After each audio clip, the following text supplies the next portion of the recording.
ৰোগী আক্ৰান্ত কৰ্কট ৰোগত আছু ব্যস্ত খৰ খজুৱতিৰ চিকিৎসাত।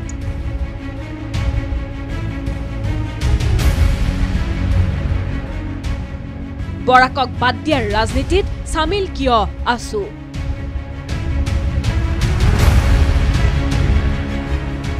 ষষ্ঠ অনুসূচীৰ শ্বহীদৰ আত্মাৰ ক্ৰন্দন আছুৱে শুনা পাইছেনে? অসমবাসীৰ ৪০ বছৰীয়া এটা দাবী কাৰ্যকৰী হ'বলৈ আগবাঢ়িছে। বিপ্লৱ কুমাৰ শৰ্মা কমিটিৰ প্ৰতিবেদন কাৰ্যকৰী হ'ব। ইয়াতকৈ আৰু বিদেশীৰ হেঁচাত ককবকাই কোনোমতে উশাহ লৈ থকা এটা জাতিৰ বাবে ভাল খবৰ একোৱেই থাকিব নোৱাৰে। কিন্তু কথাটো হ'ল দুৰাৰোগ্য কৰ্কট ৰোগত আক্ৰান্ত হৈ থকা জাতিটোক চিকিৎসা কৰিবলৈ গৈ চিকিৎসক নাৰ্ছ ব্যস্ত ৰাজনীতিত। কৰ্কট ৰোগৰ চিকিৎসা নহয়, খৰ খজুৱতিৰ চিকিৎসা হ'ব।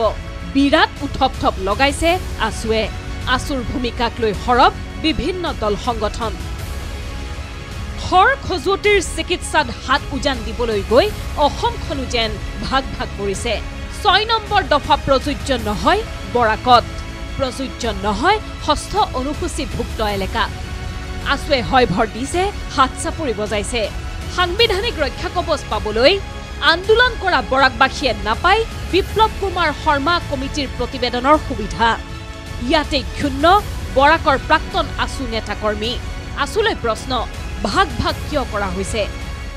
মোৰ প্ৰথম প্ৰশ্ন যে বৰাকখন কি অসমৰ লগত নহয় নেকি? যদি নহয় তেনেহ'লে আমি আছুৱে কিয় আন্দোলন কৰিছিলোঁ অসম বৰাকৰ পৰা? দ্বিতীয়টো প্ৰশ্ন হ'ল যে আমাৰ বৰাক উপত্যকা কি ইণ্ডিজিনিয়াছ মানুহ নাই নেকি? আমাক কি কনষ্টিটিউশ্যনেল ছেফগাৰ্ড নালাগে নেকি? বৰাকখন কি অসমৰ লগত নহয় নেকি? সেইবিলাক প্ৰশ্নৰ উত্তৰ আমি সন্মানীয় আছুৰ মুখ্য উপদেষ্টা সমুজ্জ্বল কুমাৰ ভট্টাচাৰ্য ডাঙৰীয়াৰ পৰা আমি বিচাৰিছোঁ। আৰু সমুজ্জ্বল দাক আমি সেইটো আকৌ সোঁৱৰাই দিছোঁ যে তেওঁ কথাবিলাক আজি পাহৰি গ'লে। তেওঁ এটা সময়ত কৈছিল যে ৰাজনীতিবিদে উপত্যকা বুলি ভেদাভেদ কৰে, কিন্তু আজি তেওঁৱে দেখিছোঁ ৰাজনীতিবিদৰ লগত চামিল হৈ তেওঁ আজি বৰাক ব্ৰহ্মপুত্ৰ আজি ভেদাভেদ সৃষ্টি কৰিছে। কেৱল যে আছু নেতা কৰ্মীয়ে প্ৰশ্ন উত্থাপন কৰিছে এনে নহয়। অসম জাতীয়তাবাদী যুৱ ছাত্ৰ পৰিষদৰো একেটাই প্ৰশ্ন, বৰাকক কিয় বাদ দিয়া হৈছে? সাংবিধানিক ৰক্ষা কবচৰ বাবে বৰাকবাসীও আন্দোলন কৰিছিল। বা য'ত ষষ্ঠ অনুসূচীৰ যিবিলাক ঠাই, সেই ঠাইবিলাকক এই ক্লজ 6ৰ পৰা বাহিৰত ৰখা হৈছে। সেই কথাটো মই ভাবোঁ যে মানি ল'ব পৰা বিষয় নহয়। কাৰণ অসম আন্দোলন যেতিয়া হৈছিল, অসমীয়া মানুহৰ পঞ্জীভূত ক্ষোভ যেতিয়া স্বতঃস্ফূৰ্তভাৱে বহিঃপ্ৰকাশ হৈছিল, তেতিয়া বৰাক ভেলীতো মানুহ শ্বহীদ হৈছিল। এই যিবিলাক ষষ্ঠ অনুসূচীৰ যিবিলাক এৰিয়া, 6 চিডুল যিবিলাক এৰিয়া, সেই ঠাইবিলাকতো মানুহ শ্বহীদ হৈছিল। সেই ঠাইবিলাকৰ মানুহেও খিলঞ্জীয়া ভূমিপুত্ৰ সুৰক্ষা বিচাৰিছিল। গতিকে এই ক্লজ 6ৰ জৰিয়তে বৰাক ভেলীক এৰি দিয়া কথা, এই ক্লজ 6ৰ জৰিয়তে ষষ্ঠ অনুসূচীৰ যিবিলাক ঠাই, সেই ঠাইবিলাক এৰি দিয়া কথাটো মই ভাবোঁ কোনোমতেই গ্ৰহণযোগ্য কথা। উল্লেখযোগ্য যে 2019 চনৰ 15 আৰু 16 নৱেম্বৰত বৰাক ভ্ৰমণ কৰিছিল বিপ্লৱ কুমাৰ শৰ্মা কমিটিয়ে। কমিটিৰ সন্মুখত বিভিন্ন দল সংগঠনে নিজৰ মতামত ৰাখিছিল। বৰাকৰ খাচী জয়ন্তীয়াসকলেও চাকৰিত বিচাৰিছিল সংৰক্ষণ।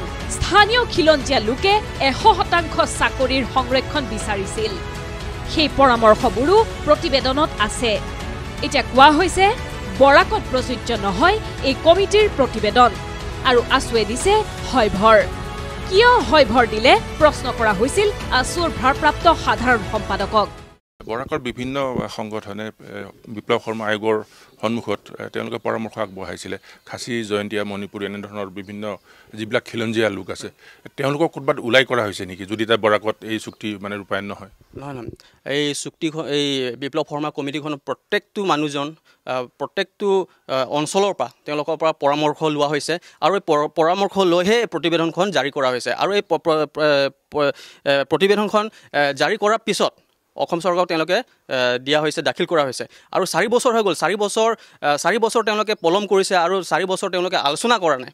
গতিকে এই আলোচনাত আমি ৰাজপথ আন্দোলনো কৰি আছোঁ। ৰাজপথ আন্দোলনো কৰিছোঁ লগতে আমি চৰকাৰে যদি ভাল কাম কাৰণে যদি আমাক নিমন্ত্ৰণ দিয়ে আমি কথাও পাতিম আলোচনা কৰিম বৈঠকো কৰিম কিন্তু যেতিয়ালৈকে এই ৰূপায়ণখন নহয় কিন্তু আমি ৰাজপথ আন্দোলনো কৰিম আৰু ভাৰপ্ৰাপ্ত সাধাৰণ সম্পাদকৰ এয়া উত্তৰ আমাৰ ক'বলগীয়া একো নাই কৰিবলগীয়াও একো নাই সকলোৱে দেখিছে শুনিছে অৰাজনৈতিক আচুৰ চৰিত্ৰ ৰাজনৈতিক দলৰ দৰে হৈছে কিয় প্ৰশ্ন বিভিন্ন স্তৰৰ দল সংগঠনৰ অৱশ্যে আচুৰ বিৰুদ্ধে কোনো ৰাজনৈতিক দলক সুবিধা কৰি দিয়াৰ অভিযোগ এয়াই প্ৰথম নহয় এতিয়া প্ৰশ্নটো হ'ল এই অভিযোগবোৰ উত্থাপন হোৱাৰ সুবিধা কিয় দিয়ে আছুৱে আৰু কেতিয়া অভিযোগবোৰ নোহোৱা হ'ব ব্যুৰো ৰিপৰ্ট ND24